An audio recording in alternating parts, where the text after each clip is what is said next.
Okay, well, as people are coming in, I'll introduce myself and maybe take care of a little bit of housekeeping.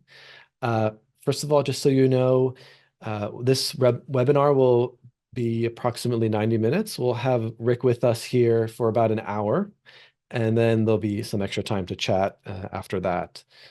So we're going to dive right in. Uh, just in terms of interacting with us, feel free to use the chat to connect with each other. But we have a Q&A. Many of you have probably been on webinars before, but if you kind of move your mouse to the lower part of the Zoom screen or application, you'll see the Q&A button. That's really the best way to ask questions to us, to Rick. We'll be monitoring that Q&A. It just helps us pay attention to what needs to be answered, what hasn't been answered. The chat can sometimes, because it scrolls up and moves, we can lose questions. So please submit your questions in the Q&A. We have quite a few people here today, including many of our Fluence staff. So they'll be answering questions as well. They'll be here to support you. And I know one question that we've received quite a bit already is whether this webinar will be recorded, and it will be. So if you aren't able to stay for the whole time, then please, we will be making this recording probably available tomorrow. You'll be notified, and so you'll get to catch be able to catch the rest of it. But I really hope that you stay with us and stay with us live. So that's for housekeeping. If you don't know who I am, my name is Ingmar Gorman. I'm a psychologist, a clinical psychologist by training, lead trainer, co-founder, and CEO of Fluence. We're a psychedelic education and training company. And I'm here today with Chantelle Thomas and Rick Doblin. Maybe before I pass this over to Chantelle to well, maybe what I'll do is I'll start with a little background about Rick. If you don't know Rick, which I don't, maybe all two of you here. Rick Doblin is the founder and president of MAPS, the Multidisciplinary Association for Psychedelic Studies. And he received his doctorate in public policy from Harvard's Kennedy School of Government, where he wrote his dissertation on the regulation and medical use of psychedelics and marijuana. And of course, his bio is much more extensive. He's done many more very, very interesting things. But I will keep it short. We'll hear more from Rick. And maybe of note, I see a happy birthday, Rick, here in the chat. So we could also extend a happy birthday to you. I know you just turned Thank you. 70. I know. Yeah. Yikes. That's a big number. I think I need some MDMA therapy. So there's a lot happening right now. And so we're really honored to have you here. I thought that I would share a little anecdote just about a memory that I have of you and my connection to you. And then I'd like to pass it over to Chantelle to maybe say a few words about herself and do the same. And there are many memories of you, Rick, that stand out. I think the one that really sticks out for me is when I was at New College as an undergraduate, and I am standing on, I think it's 41, the main road there, in front of the Goodwill. And I was excitingly calling you on the phone to let you know that I satisfied my contracts. We didn't have grades at New College, but it was, and I remember calling you and just being so excited because you let me know about New College, Florida, and that was sort of a really important part of my trajectory. So that's what I think when I think of you. That's what I think of, like just excitingly calling you about how I passed my classes. And so I wouldn't be here today without, of course, meeting you and speaking to you and receiving your guidance over the years. So okay, I thought the memory that you were gonna one of the ones that you were gonna pull up would be some of the experiences that you had banning the psychedelic harm reduction area at the New College all night psychedelically influenced parties. Yes. Well, I have those too, but I wasn't sure if I was going to share those. Okay. But no, yes, I also have those memories, and they're very lovely. And I have memories of you being there as well and speaking Yeah. to the students. And yeah. But Chantelle, would you mind saying a few words about yourself?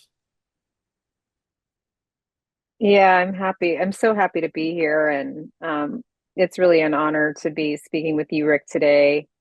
The timing of our call today, in light of the NDA application being submitted, is feels really special. Yeah. So my name is Chantelle Thomas, and I'm a clinical psychologist. I'm based in Madison, Wisconsin. I've been working with the MDMA trial since 2016, and we've been doing psychedelic research at University of Wisconsin-Madison, starting with psilocybin in 2013. And I was appreciating with Ingmar this morning, Rick, that it's really lovely to connect face to face with you, because I have a lot of degrees of association with you, but you may or may not recall that my husband and I, who both Yeah. essentially are involved in the psychedelic labs Yeah. here at UW, Yeah. Yeah. it was a introductory email from a dear friend who said, "Hey, we know this couple in Madison that would really like to be a site in the Midwest." And you were so enthusiastic and supportive in the face of great bureaucratic barriers. And yeah, I mean, you've changed the complete trajectory of our lives, and I should say also our Wow. children's lives, because of our work in this field with MDMA-assisted therapy, and just owe a tremendous debt of gratitude to you for taking a risk on us, the soul site with like just two people in the Yeah. Midwest with a lot of barriers. So thank you so much for that. Shannon, can you say how this has changed your children's lives? Hmm. Well, as people may or may not appreciate, like this model, the MDMA assisted therapy model, is so relational. And it really has called upon myself and my husband to do some pretty deep work around what it means to be in relationship with people. And I feel like every participant that I've worked with has had an influence on how I show up as a person in life and in connection with our kids. And in fact, we have this funny inside joke. I'll say, when we're really struggling at home with parenting, and he'll come downstairs and we go, MDMA assisted therapy. Like if we just act like they're participants, he's probably going to be horrified that I shared that with everyone, but it's so true. It's like a model of really just having compassion, just like trying to hold a certain attitude towards people you're trying to connect with, that has really helped us with our girls. That's great. So lovely to be here with you. Of course, in the future, we hope that one day, you'll be able to say your children, "Hey, have you thought about trying MDMA?" Well, we've been having conversations with them about what we do for some time now. So it's been an interesting trajectory in terms of like integrating that at a very young age in terms of the understanding of our work. Wow, that's great. Yeah. Yeah, my 4-year-old daughter, the way that she understands what I do is that I help people feel better. That's that's what she says. That's what Tata does. So we've got these prepared interview questions, and but before we dive into that, Rick, is there anything that you'd like to share or to start us off? Yeah. Well, let me share just some of the things that happened this morning that are pretty amazing, and particularly since you've got people from all over the world. So we have the CEO. We had a conversation this morning with the CEO of the Clinton Global Health Initiative, and they're very interested in working with us over the next year or two to develop both a plan and a fundraising proposal for bringing MDMA all over the world to where there's, large amounts of trauma, but not a lot of money. So and part of that would be to really explore group therapy with local healers. There's loads of places where they don't have psychiatrists and therapists in any significant number. And the other part, particularly, Chantelle, since we're talking about kids, is a lot of times there's, whole families that are refugees are all traumatized together. So it may be that some of the models that we're going to try to develop will be not just group therapy, but treating families together in different ways. And the FDA, if they do approve us for adults, they've said we must do adolescents with PTSD. And actually, I just was approached by several a journalist who said that he's been in touch with a researcher who did NIDA funded research, and there was parts of his research was suppressed that he wasn't able to fully talk about. But they did this stuff with rats, adolescent rats, and they showed that when you load them up with loads of MDMA, that adolescent rats are more protective against neurotoxicity than adults. Not the fact that, I mean, we use doses that are below neurotoxicity anyway, but this article is going to be a little bit about how the narrative about kids' brains being not fully formed, and you have to protect their brains by, making sure they don't do drugs. Of course, that doesn't count for ADHD drugs or things like that. But so I think at the moment that on Monday, where we submitted the application to the new drug application to the FDA. We think that'll take till August or so. But I just want to say that we are really thinking globally now. And I also had meetings this morning with people from Lebanon. We're trying to train Lebanese therapists, and at the same time, we're trying to do group therapy in Israel. So there's trauma all over the place, and so I'm really glad that there's people from all over the world that are in this webinar right now, because we really do want to globalize. So that's a kind of opening frame. Yeah, thank you. It makes me think about how you, Rick, have always had an eye towards a global vision, not just for MAPS's mission and psychedelics, but also in particular the people that you like to work with in MAPS, and working alongside people who are thinking a little bit beyond just the scope of a single nation. You mentioned something in passing that I saw in the chat some people recognize, but many people may not, which is the NDA that was just submitted to the FDA on Monday. And I was just wondering if you could share just a few words to those who are here who may not necessarily know what an important marker that is for MDMA and for MAPS. Okay, and I would say for the whole field of psychedelic assisted therapy. So NDA stands for New Drug Application. And what that involves is, once a pharmaceutical company or whatever the sponsor of research has reached the point where they think that they have gathered all the data that they need to prove safety and efficacy, then it's ready to be submitted to the FDA for the FDA review. So it has taken us, as I wrote in the chat, 37 and a half years since I started MAPS to get the data in hand, and Chantelle helped produce some of it. And so what we're starting a clock now, a regulatory clock, so that the FDA has 2 months to review the file and decide whether or not all the data in there is meets all the categories of data. And then they, quote, accept the file. They can do that in less than 60 days, but we will have a meeting with them in around 30 days to talk about whether what's in the file, to orient them to the file. But if they, quote, accept the file, and now let's just assume that it's 2 months from now, and that would be, let's say, the 13th or so of February, then there's a 6-month clock for the FDA to review the file. And that clock stops only when the FDA asks questions. And then we've got about 100 plus people all ready to answer questions from the FDA. And once you submit the answer, then the clock stops again. So what we're hoping for is potentially middle of August, something like that, if all goes well, for FDA approval. Then we start trying to globalize to other regulatory agencies.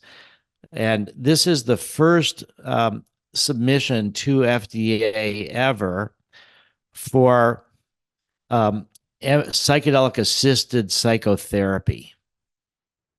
So what is clear, we all know about ketamine, S-ketamine for depression, but that was approved without therapy. So this is the first of psychedelic assisted therapy, and it's going to be providing a whole lot of challenges to the FDA, since first off, they've never regulated psychotherapy before, and they don't really have the right to regulate the content of psychotherapy, but they've never had a medicine that is combined with psychotherapy and how to manage that. So there's a lot of regulatory challenges ahead.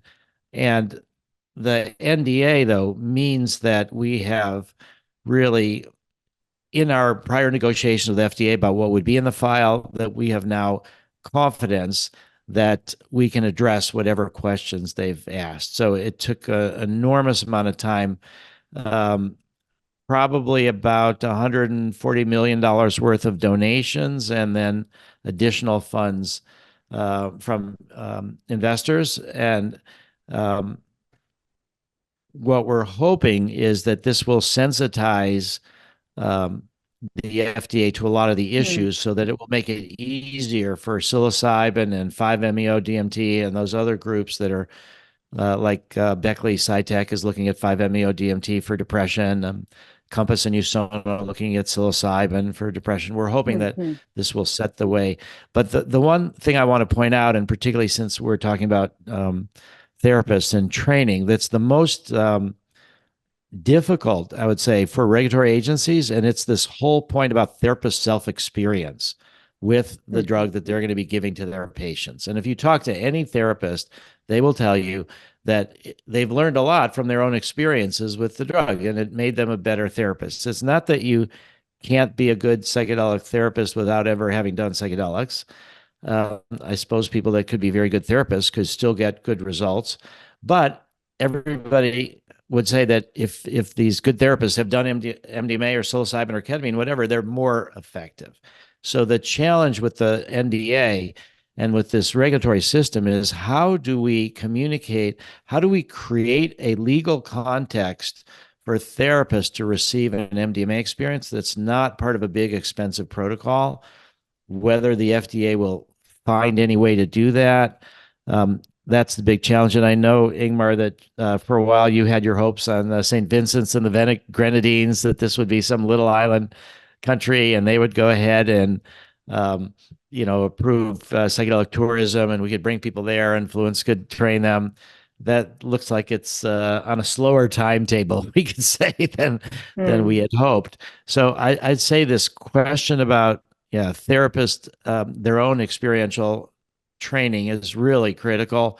And that's one of the things that I don't know will be successfully addressed by the NDA. I mean, we will see how that works out, but it's a challenge. But it feels tremendous that the data has finally gotten to be gathered, monitored in hand, and now it's up to the FDA. And I think that they are going to probably want to be the first in the world to approve a breakthrough therapy. So I'm pretty hopeful. The question, I think, is more going to be how rather than if. This is just my interpretation, but I think that there's no real grounds that we can see that they could deny this, but under what regulations and how are they going to try to control it is going to be the issue.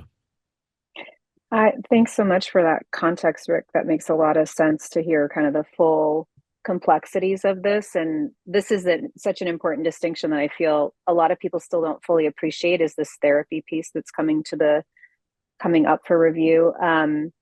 With all of the time that you've spent working towards this marker, I'm just so curious, like, how does it feel for you? Like, I know you've worked tirelessly, and I'm wondering, do you take a pause? Like, what comes on your mind having achieved this milestone? Like, what does it look like for you, and how does it feel? Well, a few of us gathered on Zoom, some of the leaders of the Benefit Corp and the leaders of MAPS, and we all had a marijuana smoking session to take a pause to celebrate and think about it.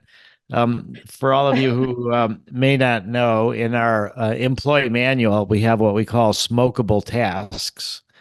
And so we try to live what we believe. So you can do drugs at work. So the idea is that if you or your manager thinks you are as good or better to do some particular thing when you're high on a particular drug.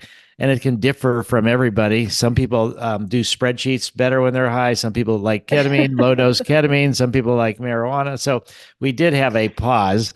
But so that was a really nice celebration. But there is this mixture of emotions for me, because there is this I guess I had really as you enter the commercial space. So one of our donors said that we're on the knife's edge between altruism and capitalism. And the capitalism is going to try to minimize the therapy to maximize the price of the MDMA, to maximize the income. The altruism is going to be wanting to bring this all over the world and make it as easily accessible. So I have a bit of both excitement, but also trepidation about moving into this commercial space. And that's why MAPS is so much focused on drug policy reform and legalization, so that people have access outside of medicine. And the other, I guess, aspect of this is that there's a lot of people that are now looking at various state level and city level psychedelic plant medicine decriminalization, like we had it here in Boston at Cambridge and Somerville, and the Colorado passed the natural plant medicines, and there's going to be something on the ballot in November here in Massachusetts.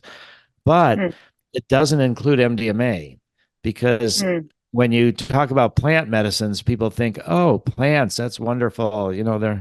But you start saying, oh, and a synthetic, and then like, oh my God, now this is a white powder and this is scary. So how we really provide access to people to meet the enormous need, and where do the financial interests of a for-profit but public benefit pharma company, how do we make sure they really stick to public benefit? So it's with mixed emotions that it's like, I imagine maybe it's like when you send your kid off to school.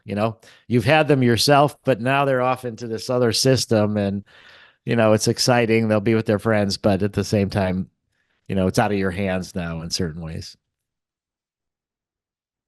Well, that sort of leads up to one of the questions. I remember listening to a podcast with Michael Pollan and Tim Ferriss a little while back, and one thing that struck me about that interview was how Michael Pollan answered this question around the future of psychedelics and what his thoughts were, and he said something to the extent of not being so concerned or focused on the immediate medicalization of psychedelics, but his focus on how will essentially the world or the US sort of adapt to the availability of psychedelic medicines, more from a maybe systemic perspective, or so I guess one question to turn this into something that would be maybe positive for our listeners, are there do you share that view? How will those kind of system adapt to this? Whether that be, it could be big. I mean, that could be insurance. That could be about how general practitioners prescription, all of these different things, or culturally. And the sort of question is, one, what that is for you, and two, how might our audience be able to support a more sustainable long-term success of psychedelic medicine? Wow. Yeah, those are definitely.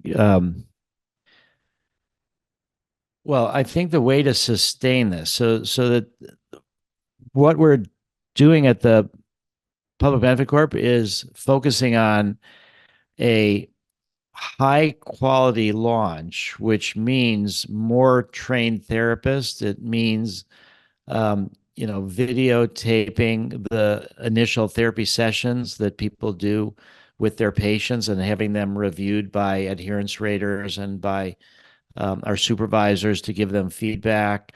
So that's going to be limiting the access at the very beginning in order to have higher quality outcomes, and then over time start training more therapists through this more Now we'll have more people supervised, more people experts in being able to supervise others once they've had their own experience.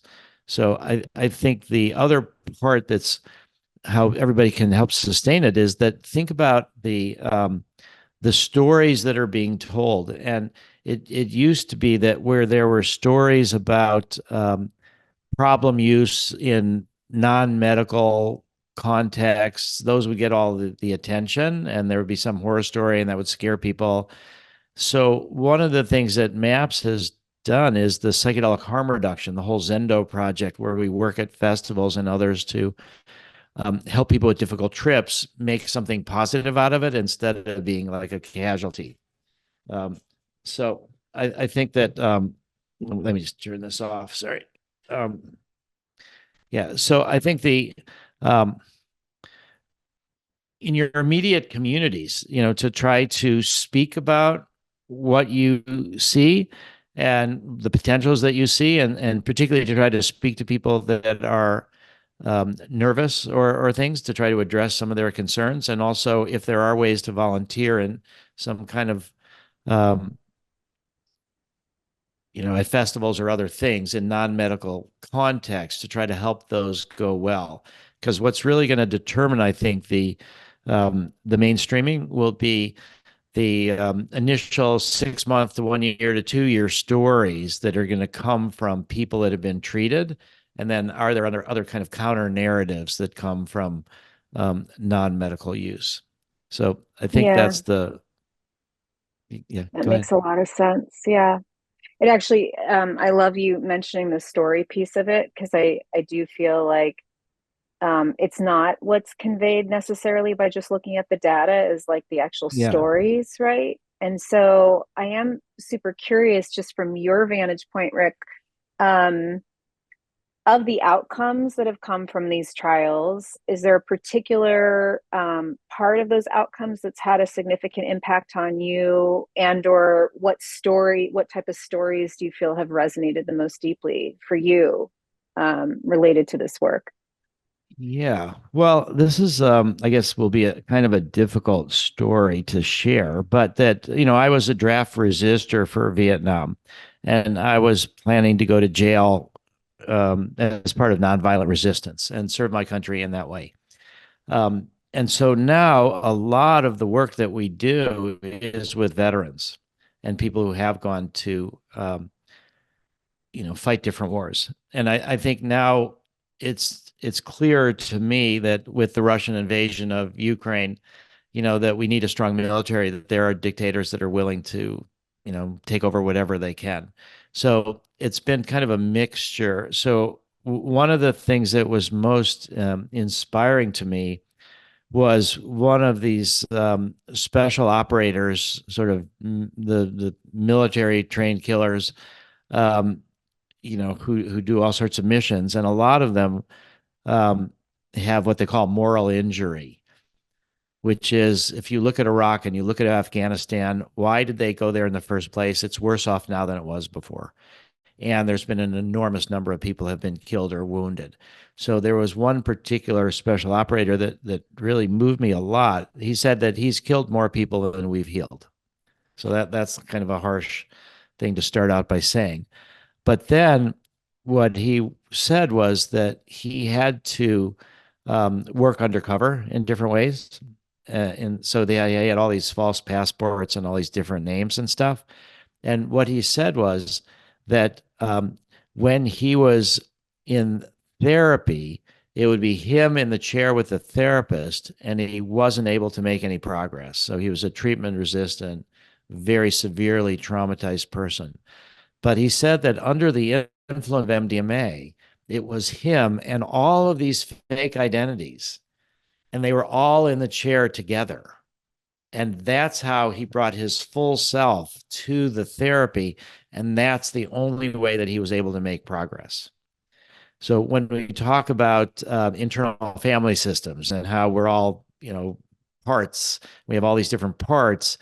He was sort of saying that the part that's him, he had disowned these other parts that were the ones that had done all these killings, a lot of them, and that he now, without being connected to those parts, couldn't make any progress in therapy.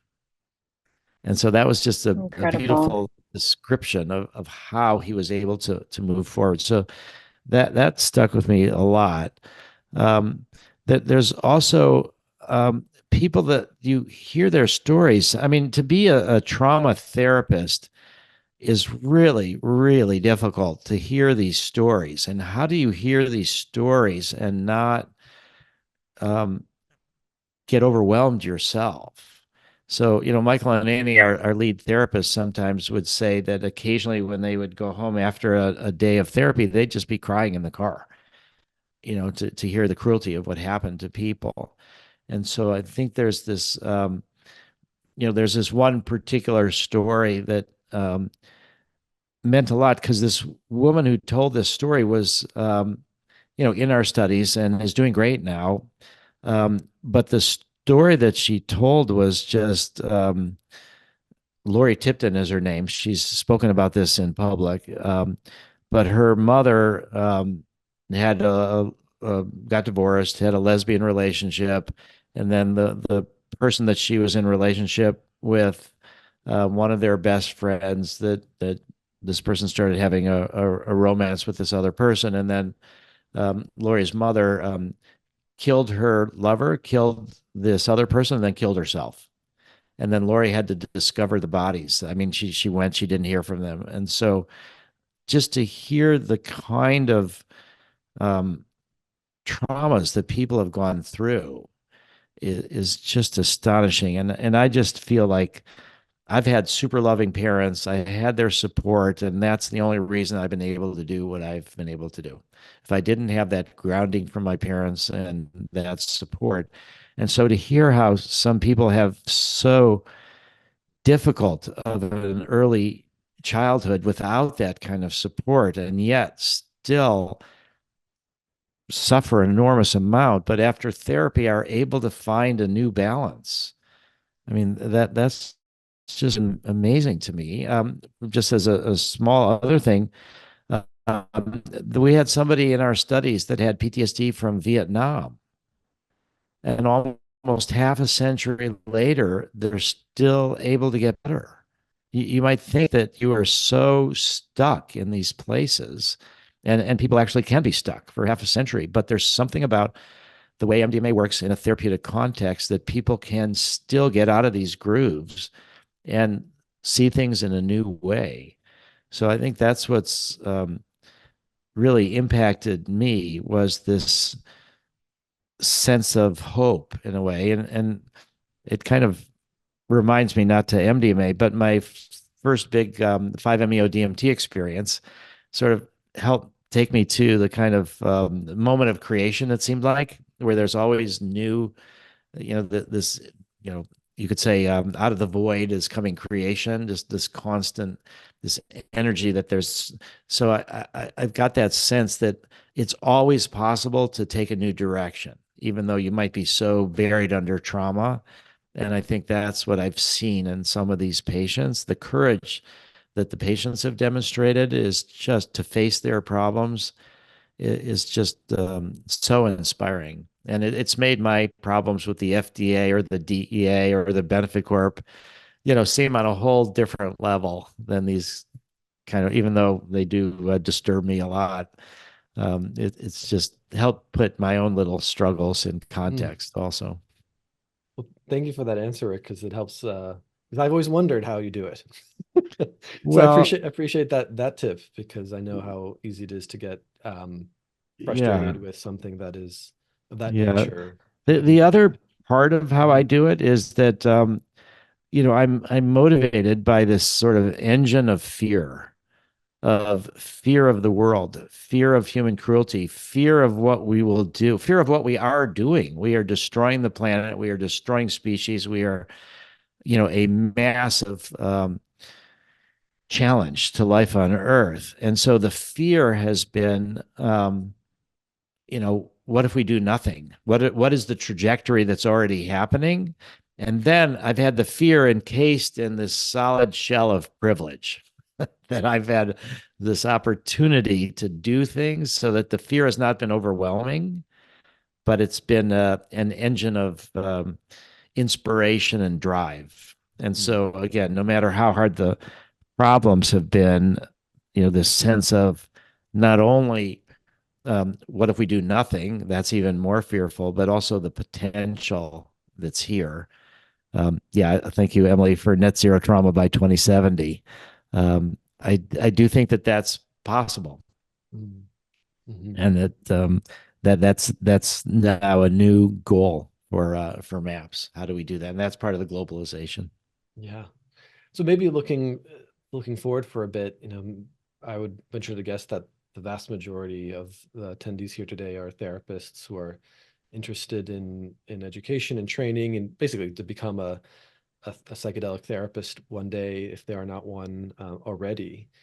And I've been monitoring the Q&A, the chat, a version. There's specific questions that have come up that touch on this question, but maybe to just pose it in a general terms, what should clinicians today be doing to prepare if they want to be part of this,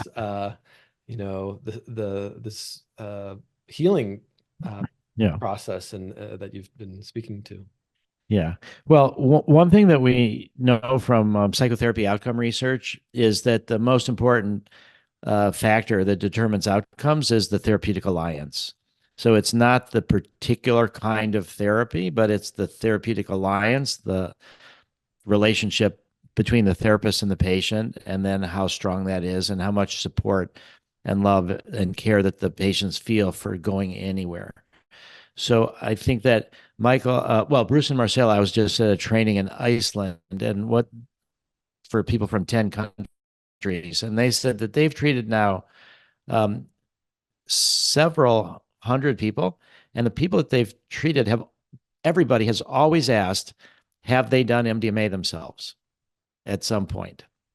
So I think the thing that people who want to become psychedelic therapists in the future or who already are, I would say the most important tool is yourself.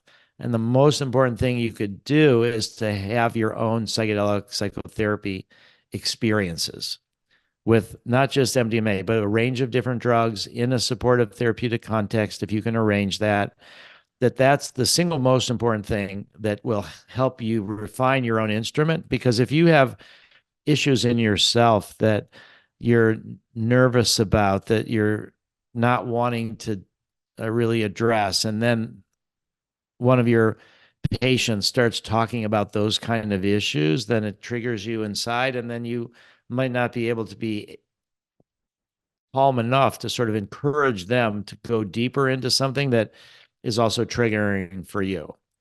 So I do think the most important thing is to have your own experiences with a different range of things. The other part is that to the extent, and I guess I'm going beyond, let me just say what's legal and what's moral are two different things.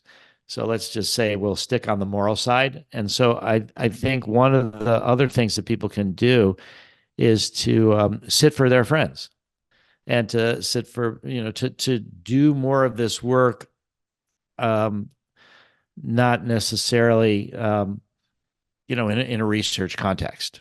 And then the final thing I'll say is that there's a great paper that Michael Mithoefer wrote in the MAPS bulletin years ago, and it was how similar or different is MDMA-assisted therapy to other therapies that are already being practiced.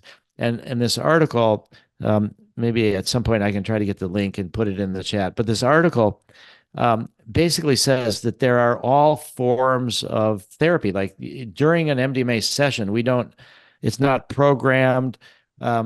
We support what's emerging, but there's elements of cognitive behavioral therapy. There's elements of cognitive processing therapy. There's elements of prolonged exposure. So this may be counterintuitive, but I say another thing that you could do is to learn different therapeutic modalities, because they all have different things to share about how to work with people having difficult emotions. Ingmar, yeah, thank you for putting that article there in the chat.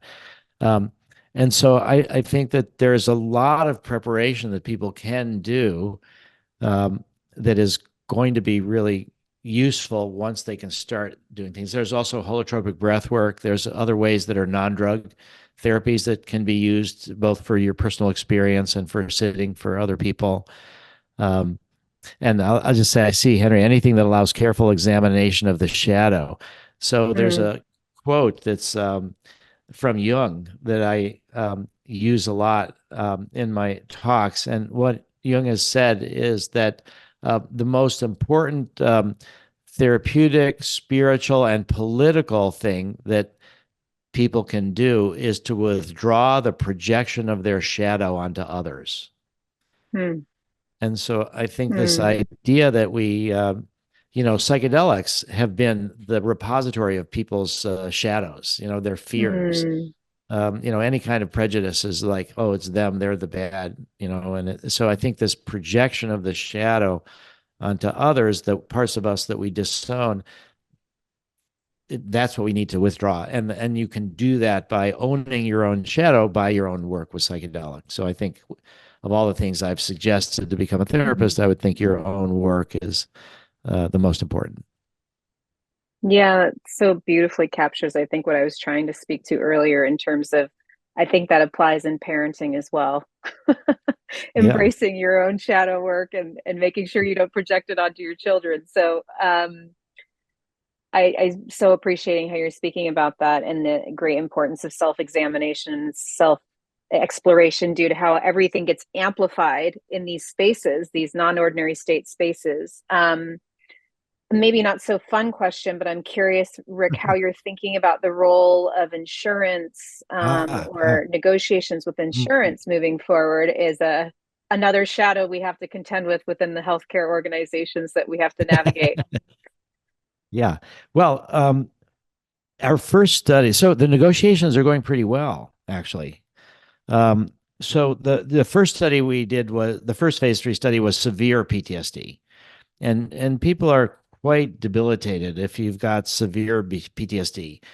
And in our first phase 3 study, what we demonstrated was 67%, 2/3 no longer qualified for a diagnosis of PTSD at the 2-month follow-up, and another 21% were clinically significant reductions of PTSD symptoms, even though they still had PTSD. So we had basically had 88% responders, 12% non-responders.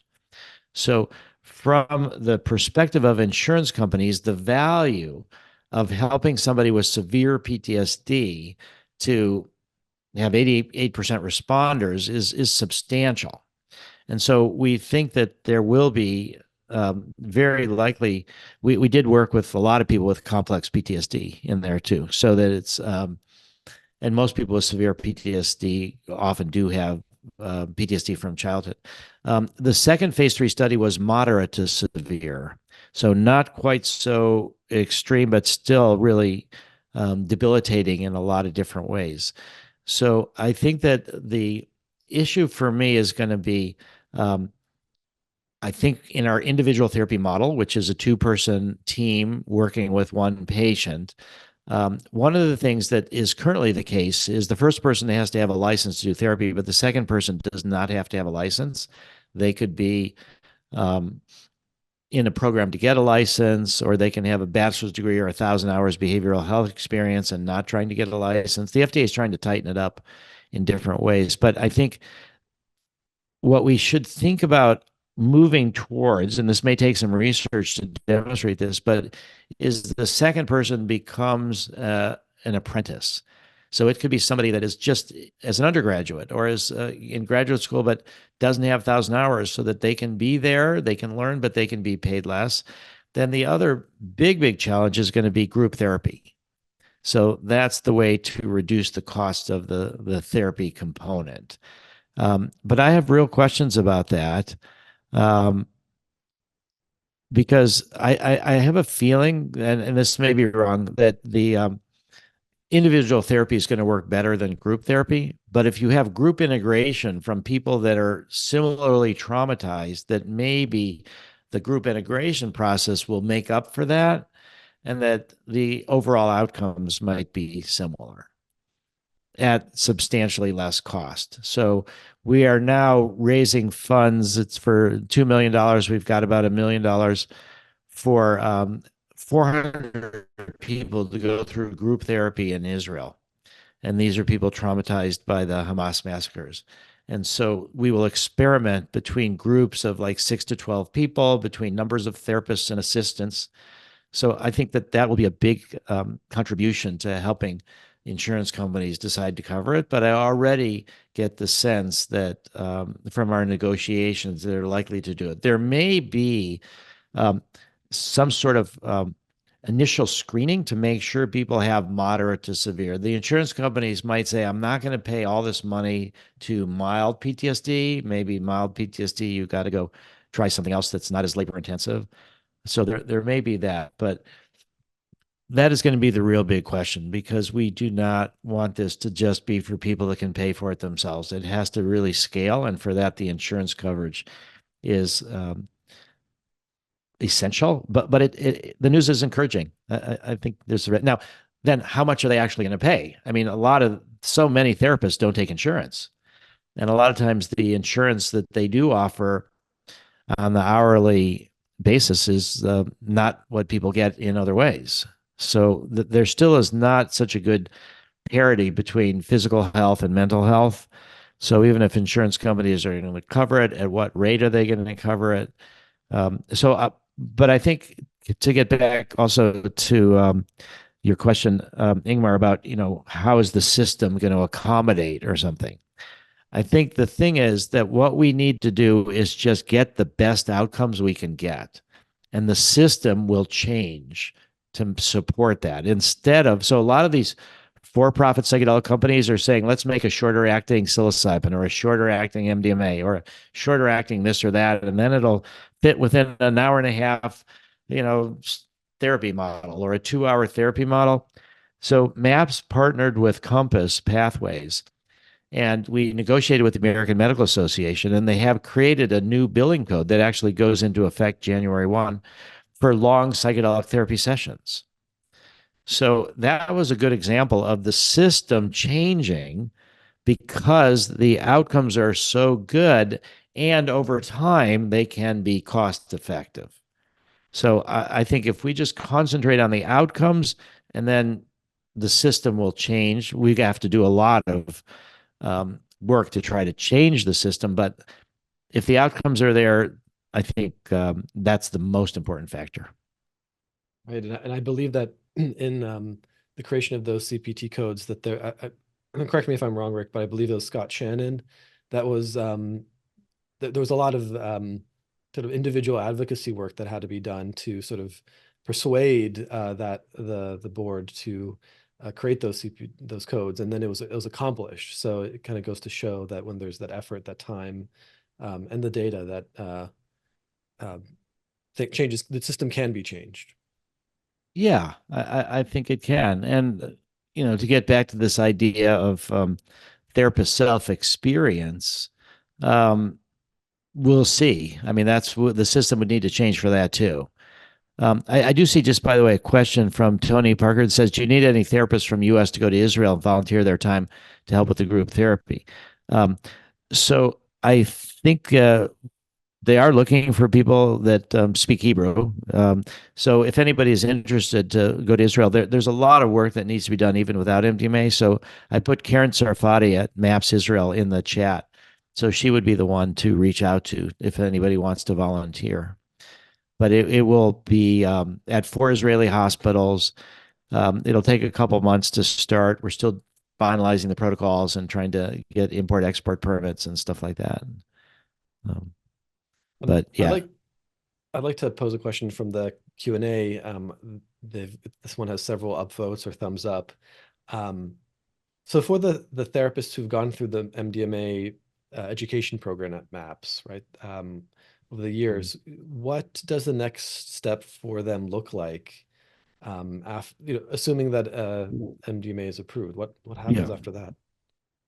Well, so first off, the Benefit Corp has decided to shut down the training program right now until it's approved. And part of their rationale was that there's been roughly 2,000 people have been through these training education programs, but they're not really fully trained. So then they've been through the first part. The next part is going to be, if there is, and it's always optional, how people can get their own experiences with MDMA. But then the third part is supervising people as they work with their first PTSD patient. And so the challenge that we have right now is that we have a shortage of supervisors or consultants that are qualified, we think, to watch the videotapes that adherence raters have already reviewed. So there's going to be an effort over the next year. So I did say we hope for approval around August, but then there's another 90 days for DEA to reschedule. And then there's a period of time after that for the states to reschedule. Half the states are about automatic. So this focus is going to be not training more people to build a backlog, but to train a smaller group of people that can be supervisors. And then once MDMA becomes a medicine, then people can have access to patients, and then they can be supervised. So right now there's not much to do because we're struggling to create opportunities for therapists to have an MDMA experience in an above ground legal way. So that may take another couple months to really get any of those opportunities up and running. That's something that they could do. Where the most likely to be first might be in Vancouver with a group called Numinous. They're trying to do that.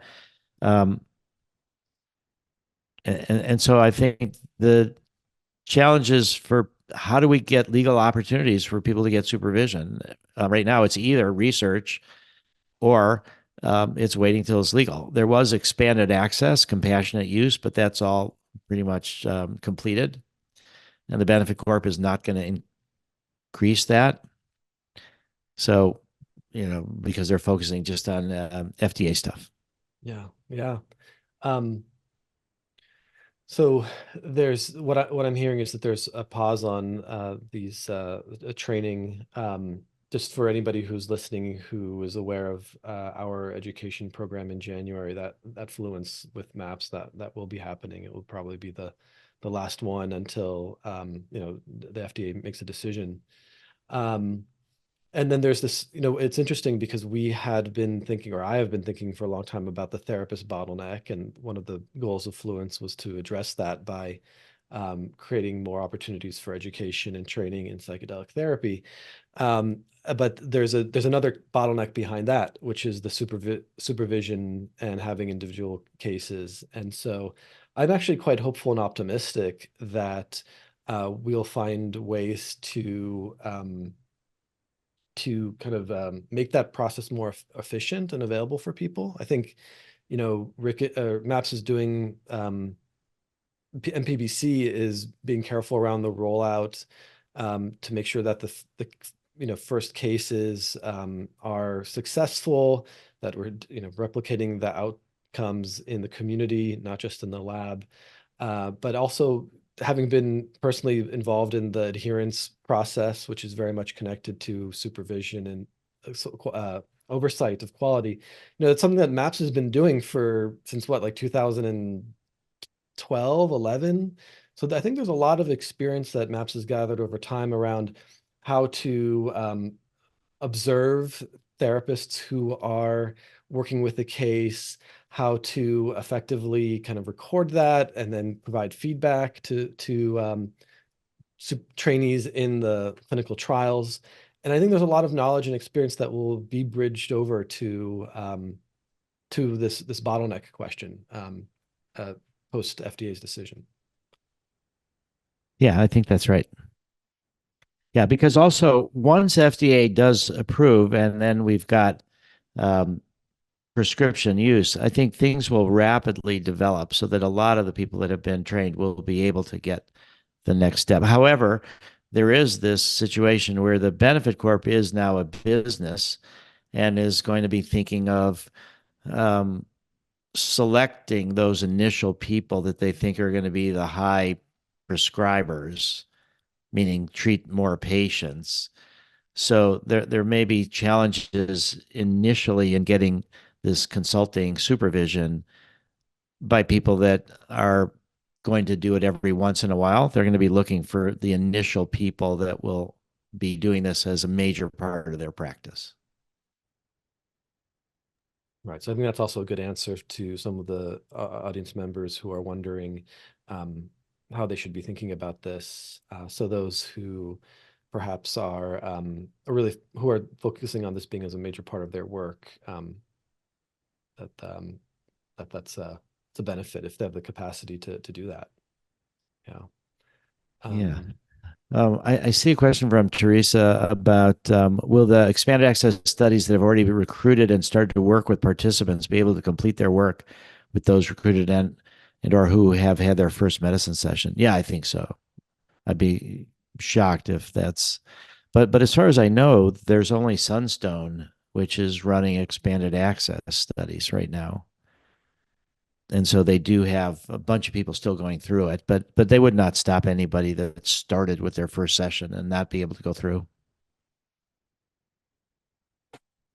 I know that we're beginning to wind down here in the last few minutes. You'll have to go. I don't know if this is a quick question, but it's come up quite a few times. We've talked a lot about therapists, but there's also a number of prescribers here, and they're wondering, how is this going to work for them? How will they be able to prescribe MDMA? Yeah. So what we anticipate is that there will be training for prescribers. All of this is going to be negotiated with the FDA, but my guess is that there will be a training program that the Benefit Corp will offer of 2 to 4 hours. It's mostly going to be about physical contraindications, drug-drug interactions, various things like that, because the prescribers do not have to be the therapist. The prescribers do not have to be psychiatrists. They don't even actually have to be doctors. You could have like a psychiatric nurse practitioner, or there is a certain other categories of people that can prescribe. But the training will be pretty minimal for the prescribers, and that probably won't be started until after FDA approval, as far as I can guess. Um, but then the training for the therapists, I think it's important to say, is that the we want people to understand the method that was used in phase 3, the inner-directed therapy. That's our treatment manual up on the MAPS website. But once people have demonstrated that they know that particular approach, they're not going to be constrained to using it. Meaning that we want to have therapists use their own intuition, their own training. If you want to be a prescriber and a therapist, that's totally great. Then you'd need both trainings. But the point I guess I'm trying to make is that post supervision consultation, there will be a freedom for therapists to experiment in different ways. We don't use guided imagery, for example, but guided imagery can be effective in certain ways. We want it to come from inside the person. So I think that that's important to say, though, that therapists are not going to be constrained to using the method that we are trying to teach them. Great, thank you. Yeah. So, I see. Here's a good one, a really good one. Oh, sorry. How about the inverse? How will MAPS integrate the skill sets of existent ethical substance suppliers, as those seen in Vancouver? How are the underground therapists, who often have more experience than the above ground therapists, the ones that we've trained, how do we get them into the system? That's going to be really, really tricky, because to the extent that we talk about insurance coverage, insurance is going to want to have certain credentials so that and FDA is going to start trying to maybe impose certain kind of credentials. So the underground therapist can be the second person if they don't have a license to do therapy. How would they document 1,000 hours or whatever of behavioral health experience is a different question. You could be without a bachelor's degree and be a great underground therapist. So that's going to be one of the challenges. I think the main thing to say, though, is that once MDMA becomes a medicine, and we already see it right now, is that the police interest in underground therapists is going way down. So there's very minimal enforcement, only if something comes to the attention of the police by somebody complaining. And usually it's not the patient, it's somebody in the patient's family that sees the patient changing and they're not comfortable with that. And they're the ones that turn people in. But I think that even if we can't bring underground therapists into these insurance covered regulated settings, their work as underground therapists should be getting easier and easier.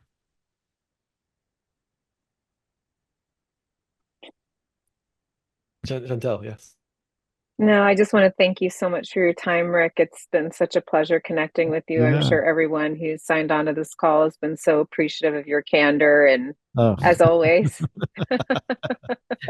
yeah. Well, then what's legal and what's moral is a little bit of tricky territory, but Mm, might as well indeed. cook.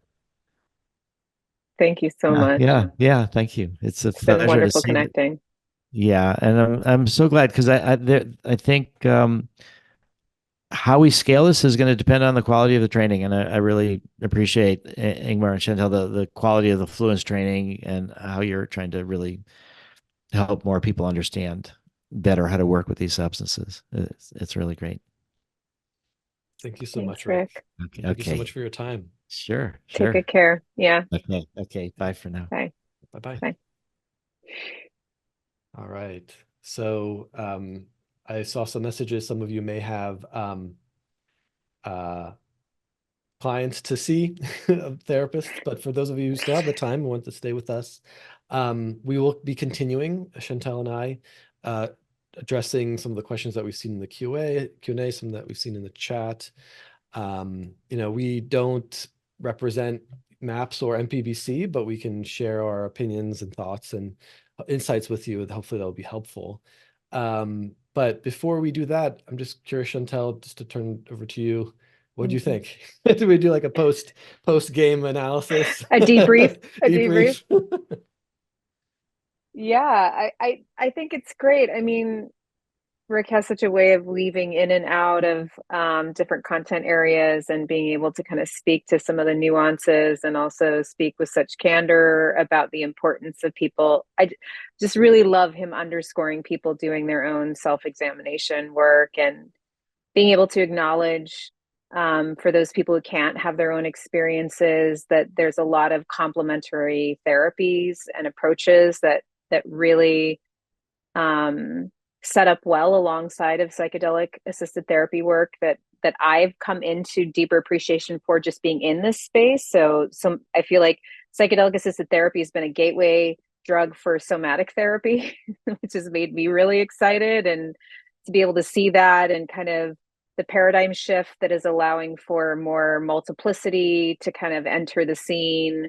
The idea that expanded states of consciousness happen with and without medicine work, and so holotropic breath work and even really deep trauma processing work can look like expanded state work. So I do think there are a lot of different avenues that are complementary and run alongside of direct access to the medicine as we're in this waiting period that have a lot to offer in terms of people deepening their skill sets and experience. What do you think, Ingmar? Yeah, I'm always struck by Rick. He does have a seamless way of integrating both sort of the answers to these technical questions as well as bringing that heart to his answers. And again, always having that kind of global scope, particularly in these really, it seems like times are always challenging, but maybe even more challenging. And I really do wish that there will be more studies looking at groups. I know many people speak to that, the importance of that, group preparation, group integration. One thing that we hadn't mentioned was the work that's being done at the VAs, and there might be a particular opportunity where there's a shared culture. I think it might be this is just my kind of guess or intuition or feeling about this, which is having people simultaneously dosed who have PTSD, but have sort of maybe divergent cultures could be complex. Whereas if there's maybe a shared veteran or military culture, perhaps there's a way that could work more smoothly, more effectively. Yeah, I was reflecting on that as well, just having thought about which participants I'd worked with that would do well in an integration group together based on kind of that trajectory. And Yeah, just really reflecting on the creative ways in which we can consider the sense of healing that can be facilitated through peer community support, and also the individual nuances and differences of kind of the nonlinear healing processes that it unfolds. And I do think it calls upon us to get more creative in considering what are options that become available to kind of expand the net of access, for sure. Yeah, I agree. This makes me, I want to just acknowledge somebody in the chat had mentioned Christopher's group work at the Portland Yeah. VA. And yes, absolutely. A very, very important researcher out there who's doing that cutting edge work. One thing that, since there are many therapists here, and you and I both have had experience on the clinical trials, maybe it'll be worthwhile to maybe just spend a little time talking about co-therapy. That Absolutely. doesn't seem to be spoken to about much, and we're talking about group work, but just what is the importance of having a co-therapist? I think there's a lot of attention towards scalability and reducing cost, and having one therapist could be more would reduce the cost. But what do you think about this question of there being two therapists? Yeah, it is a really good question. Because I do ketamine assisted psychotherapy as well. And so sometimes we have the flexibility and kind of the resources available to be able to have two folks in the room. But I've seen single provider models. I've experienced single provider models with CAP that have felt very doable. And having worked on the clinical trial, I have a very hard time fathoming doing this work as a solo practitioner, just because of the intensity of the work.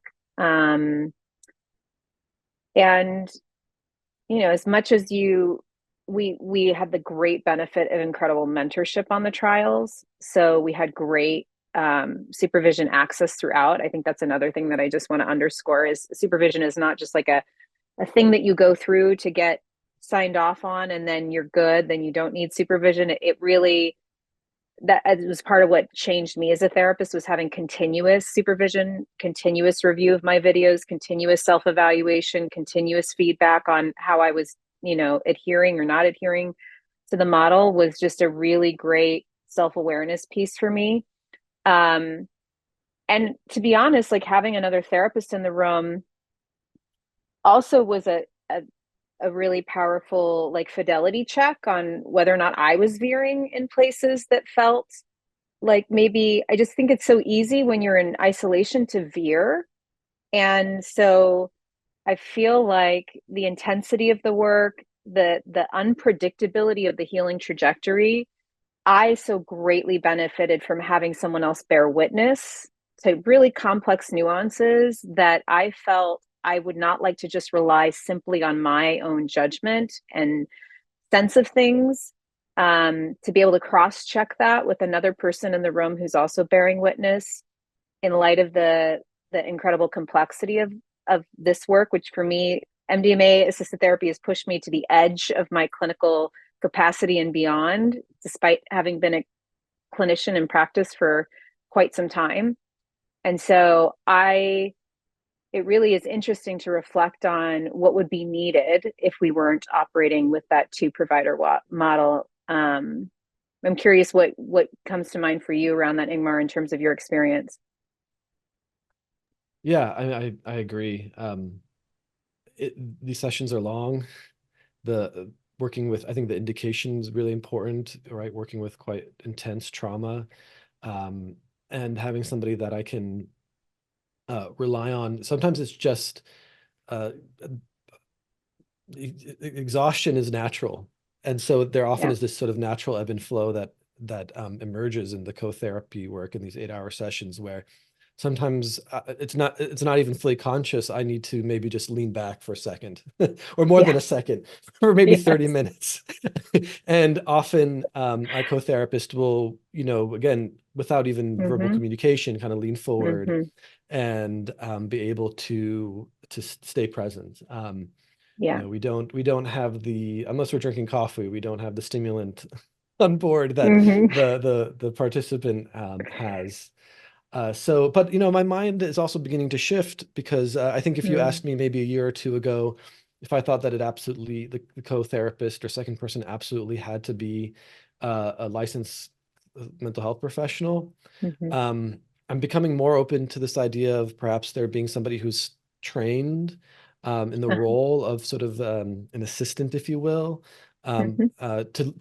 to help a licensed mental health professional, but where it doesn't necessarily have to be fully Mhm. licensed, fully trained in the MAPS kind of protocol, or rather the MAPS approved training, just so we can increase some of that accessibility. And also me being sensitive to the world and this of people who are really passionate and I think talented to be able to enter Yeah. the space, who need work. I mean, so and why Yes. not also create these opportunities for people who are who can be trained and participate.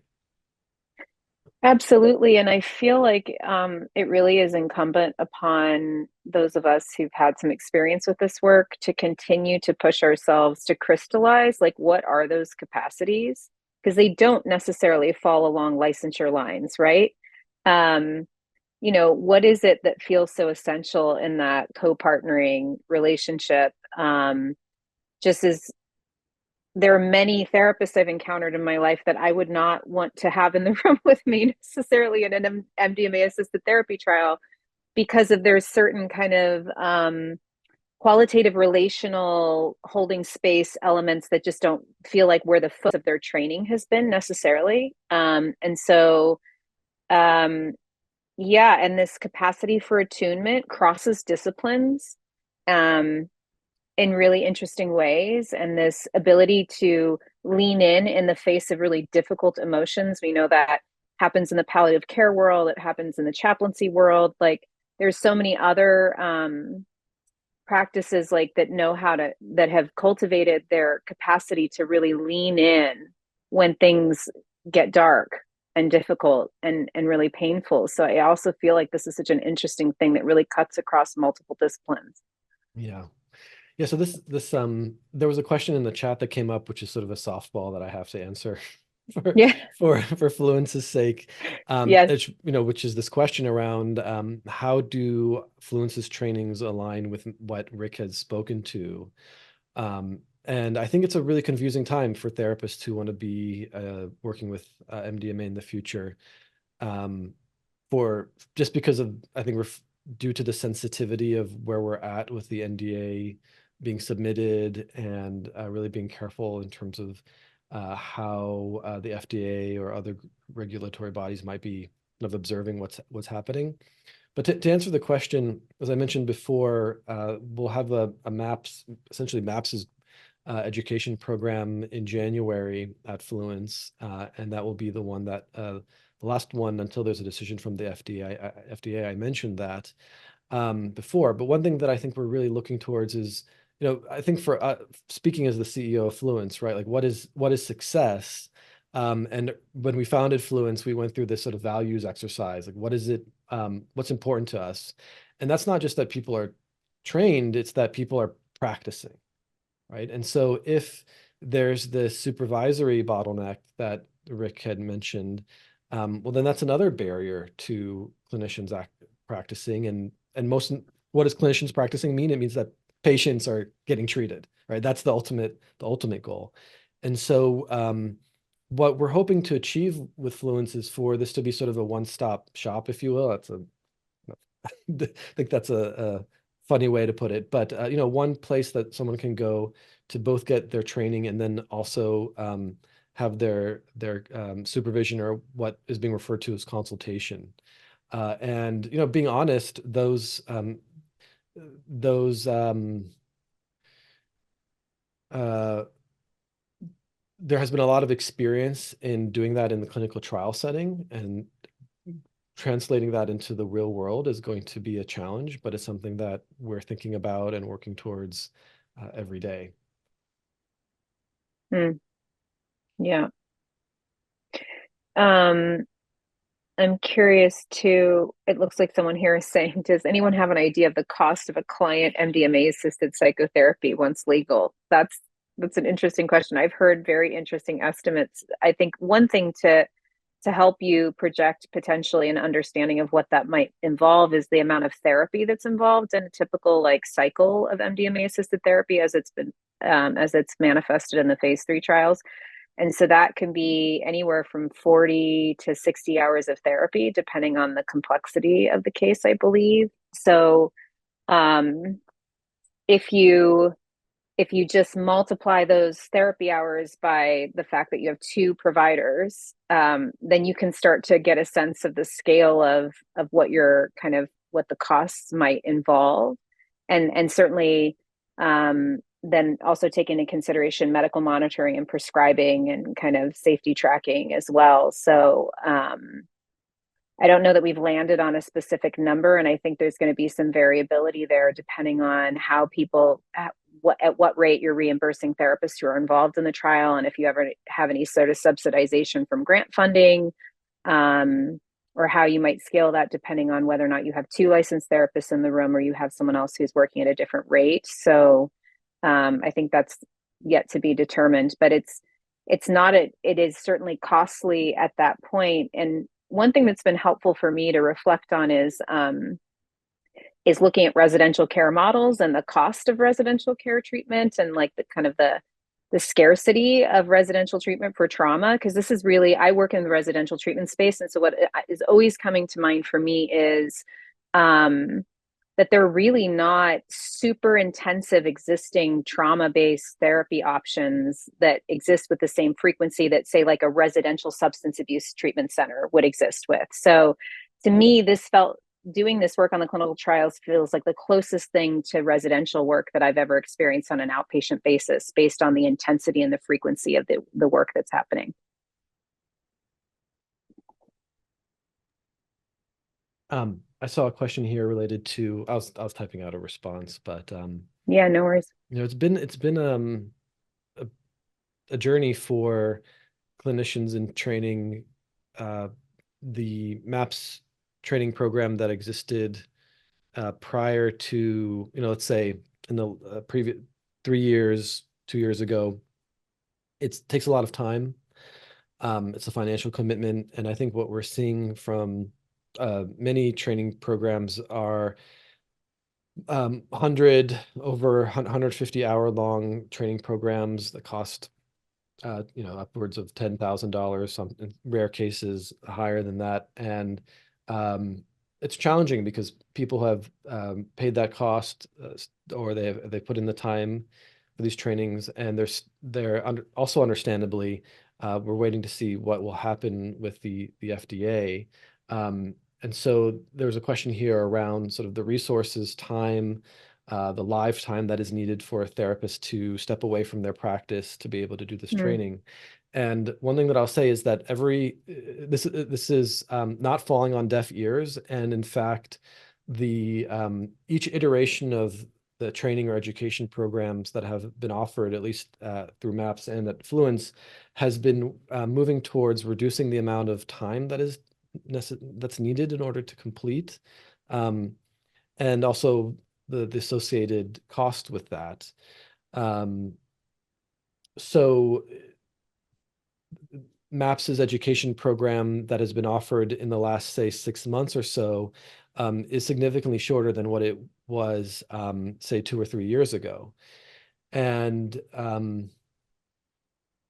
now I think is that a good thing or a bad thing? I mean, it's like, so I know that there are many therapists in our community of trained MAPS therapists that feel like you need many hours, maybe hundreds of hours. But then if we do that, then the barrier is really high. And so, maybe to what I'm expressing here is, again, I think that the trainings and education opportunities will become more affordable and more accessible in terms of the amount of time it takes. That's already true.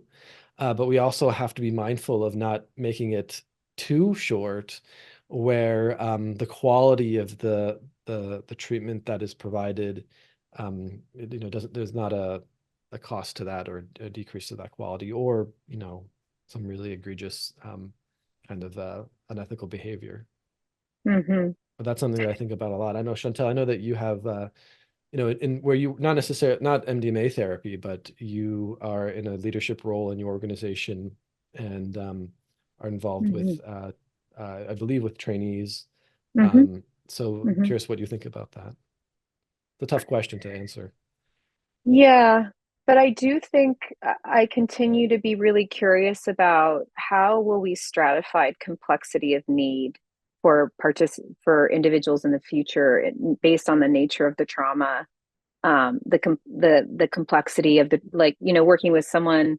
I know there are people out there that exist that have PTSD symptoms that don't necessarily have complex trauma, but most of the folks that I worked with on the trial had complex trauma and PTSD overlaid. So what's meant by that is that there typically is the source of trauma involves early attachment relational trauma, and so there's this really pervasive thread of struggling with intimacy and connection relationships for very good reasons that manifests itself really problematically and alienating people who are suffering from available help because of the nature of their trauma.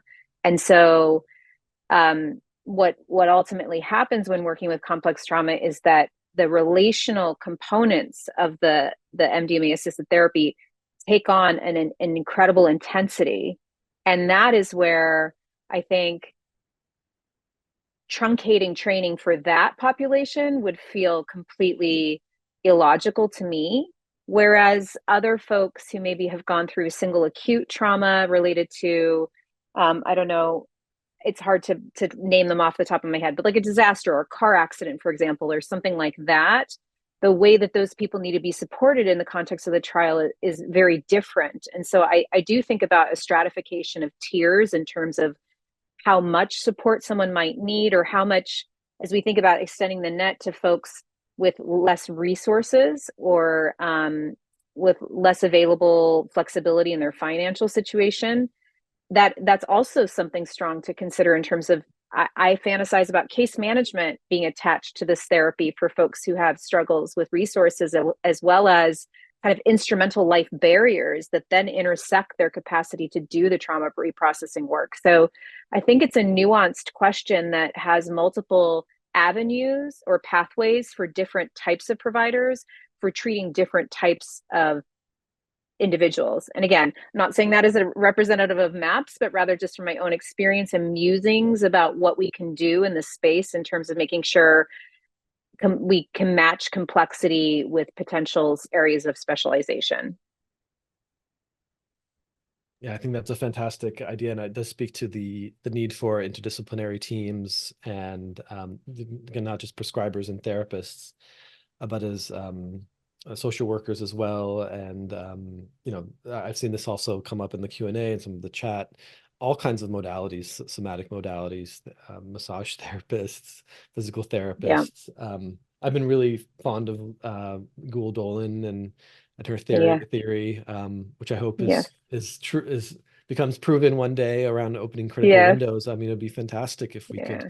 have people engaging in physical therapy to perhaps reopen some capacity that was lost due to the window being closed. Mm. Again, I always bring up Jeff Gus as sort of uh, a mentor who also cautions, right, that when there's a new treatment like SSRIs or any Mm-hmm. kind of new dramatic shift, there's a tendency to see things as a panacea, and I think we also have to Mm-hmm. be careful around that. So we'll see what the Mm-hmm. data bears out. But I'm Mm-hmm.